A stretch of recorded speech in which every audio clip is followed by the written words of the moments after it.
Hello, my name's Hector Rodriguez. I'm here with Dave Vesser, author of Don't Let 'Em Win and his latest release, Just About Everything You Need to Know About a Handgun. Today we're out here at Beans and Brews, or better known as B2, here in Spotsylvania. It's right across the street from Super Target.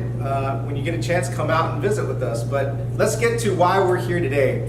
Dave, how you doing? Doing fine, thank you. Good. You been busy? Just a little busy, not so bad. Well, you've been writing books. Trying to stay with it. So let's get to the book a little bit. Why the name? Just About Everything You Need to Know About a Handgun. Well, I guess when it came time to title this book, I certainly decided it wasn't an all-inclusive kind of know everything, be everything about a handgun. So I couldn't call it Everything You Need to Know About a Handgun, because as soon as you title something Everything You Need to Know About Anything, somebody's going to be smarter than you and come back and say, you forgot to put this in there. Right. Okay? So I went with Just About Everything You Need to Know About a Handgun. And it all goes from there. Well, you know, it's as a retired Marine, I did a little bit of reading through the book, and I tell you, it kept me engaged. And so it's something that I can appreciate. And so, you know, I think that any reader out there, whether you do have that experience or not, I think it's a good book to start with. So, if you don't mind, would you give us an example of what you left out, or what the book is not about? Well, the book's not about certain policies, of course. It's not about jurisdictional trends or anything like that. It's about what it takes to become a shooter.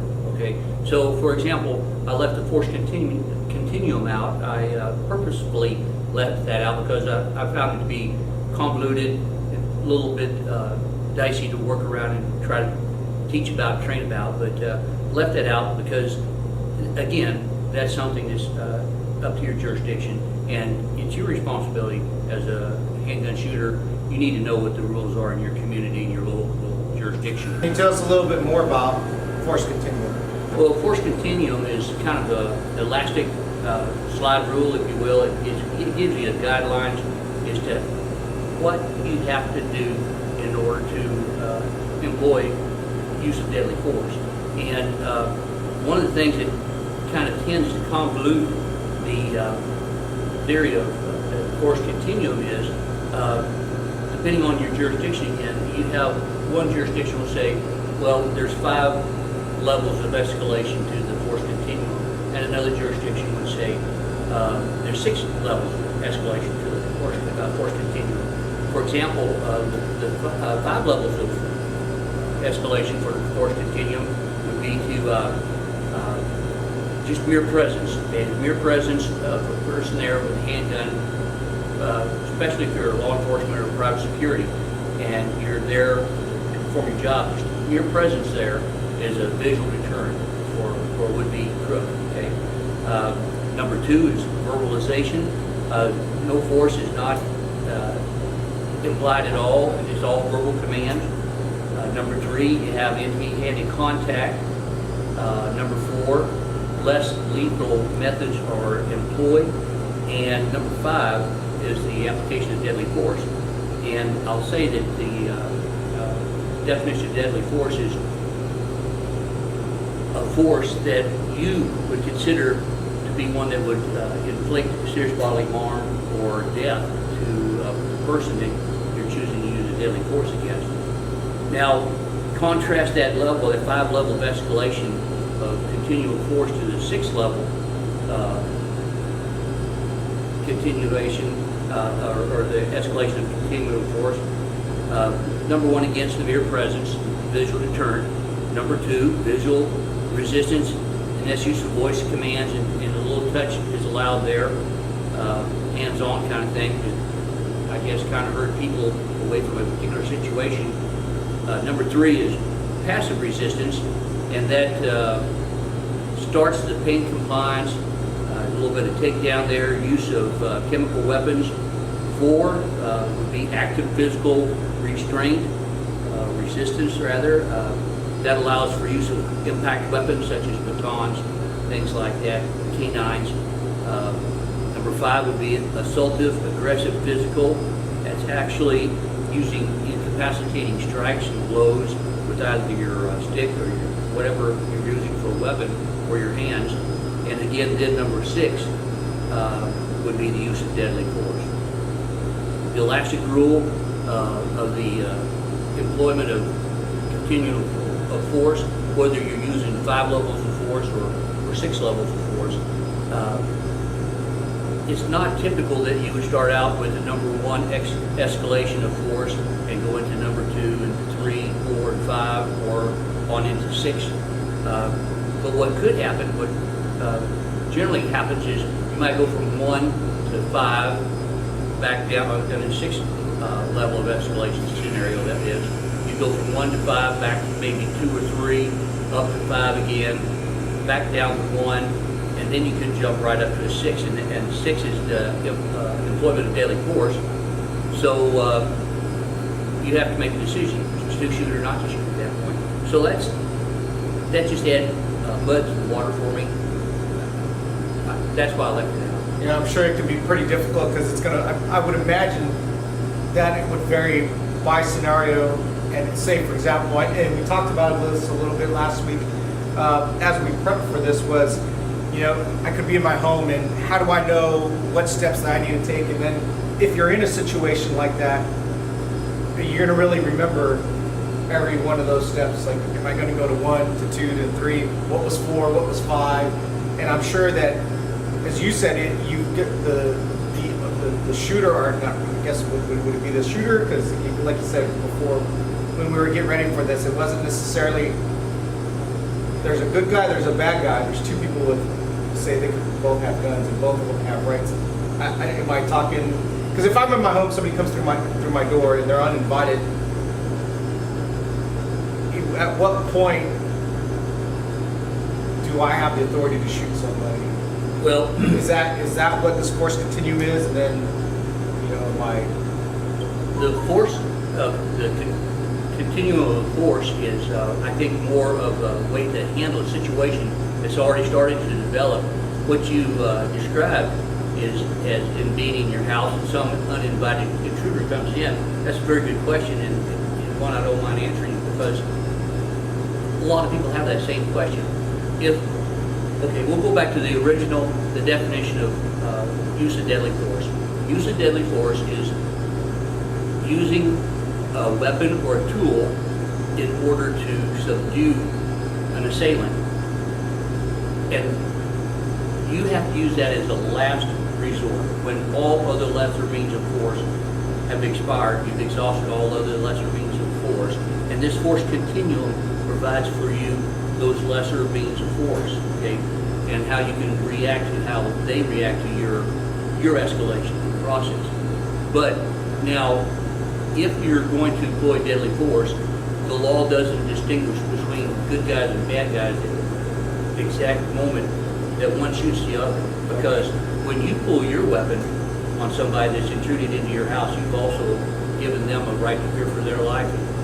And by the law, I guess you could say that that person is entitled to save their life as well as you're entitled to save yours.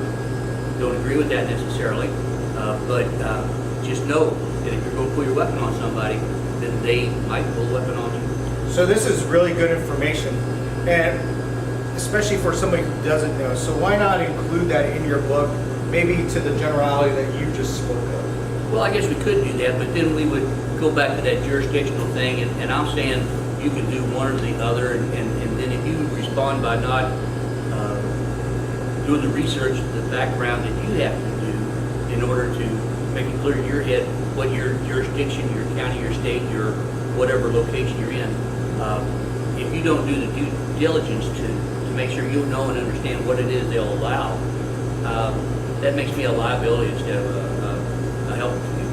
Right. So now, having kind of answered that question of things that you did include in the book, what are things that you're particularly happy with that you didn't include in the book? Well, one thing that I'm happy about, I think, is I perhaps overtaught it in the book, but it's safety. Safety is imperative. You must know all the safety rules. You need to apply those rules 100% of the time. Safety is paramount most important thing that I'm aware of to handling a handgun successfully in public or in private, one way or the other. But safety is overtaught. Time and time again, safety is safety is safety is safety. And we go through the rules of safety. And I'm glad I put that in there. You can never be too safe with a gun. It can't be too safe with a handgun. It's just like, say, you're a motorcycle rider. There's two kinds of motorcycle riders, okay? One that has laid his bike down, and then one that's going to lay his bike down. Right. Okay. Now apply that to shooting. So now there's two types of shooters. There's one that's done something stupid with a handgun, and then there's another one that's going to do something stupid with a handgun. The whole premise here with safety is so that you have the tools that you need to go out and handle a handgun and not do something stupid with that handgun. Yeah, it's obviously something that, especially as a gun owner myself, and again, a Marine, safety was always the priority, especially when we're around weapons. But now that I do have weapons in the home, it's something that I do stress with my family, whether or not I have a weapon out or whether it's put away. I will test my kids every once in a while. Hey, what are the safety rules that I've taught you? And it's the same basic safety rules that the Marine Corps taught me that I pass on to them. So it can never be, I guess it could never be undertaught, or it could never really be not an issue. Safety is paramount, I think. So I think that's something that is important, especially when you have handgun. Well, you brought out something that's very important, I think, and that's worth sharing. I didn't know we were going to go down this path, but you brought out the fact that you're a former Marine. Of course, so am I. I'm a retired Marine as well. And thanks to the retired Marine, he became the handgun of the father of modern handgun techniques. And Jeff Cooper, being a former Marine, he used those skills that he learned in the Marine Corps, and that's what we do as far as safety is concerned. Right now, today, we follow Jeff Cooper's rules, and they came right out of the United States Marine Corps. Very cool. So, what's next? Well, I guess the next is I want to keep putting this book out there. I plan on continuing to do these little short interviews, work on the book that I already have out there, and kind of get in it a little more in front of people and about what that's all about. But then long-term plans is write another book. Okay, just found a niche of writing books, and I want to continue to put them out there. So speaking of which, you enjoy writing books. What was your inspiration to write this particular book? Well, I guess my inspiration was that over 40 years of law enforcement, private security, well over 50 years of handling weapons, both long guns and short guns, and as a child, as a hunter, as a Marine, as a law enforcement officer, as a private security officer. It's something I'm comfortable with. I've taught handgun instructions before for over 10 years. I've not only shot competitively, done very well, I think, as a competitive shooter. I also trained others to be competitive shooters, and they went ahead and became quite successful with competition shooting themselves. And this is a topic I'm very familiar with. I think I'm comfortable speaking about it, and I just want to make a safer place for handgun use in the United States. Good. Well, before we close it out, when do we expect to see the books on the shelf? I'm hopeful that the book will be ready to go on the shelf by the 1st of September, but that's me being the parent here and hoping that the child comes on time. But my publisher tells me it'll be out sometime around the first part of the fall, so that, once again, it puts it right back to the 1st or the middle of September. So we're looking for it around the 1st of September. If you're interested a little bit more about Dave Vesser's book, you can go visit his website at www.dcvesser.com. There is a link on there, a tab on there that you can look up just about everything you need to know about a handgun. You can download a preview of his book and take a sneak peek, see what it's about. He also has his Don't Let 'Em Win book on there for sale. It's available on Amazon, Barnes & Nobles, and so forth. So if you get a chance, take a look, see what you think. This book, just about everything you need to know about a handgun, is Also going to be available on Kindle, and I'm working on a deal to get it on recording as well. Very cool. Well, thanks again very much for coming out today, Dave. Thanks, Hector. And we'll see you next time. Thank you very much. Again, my name is Hector Rodriguez out here at Beans and Brews.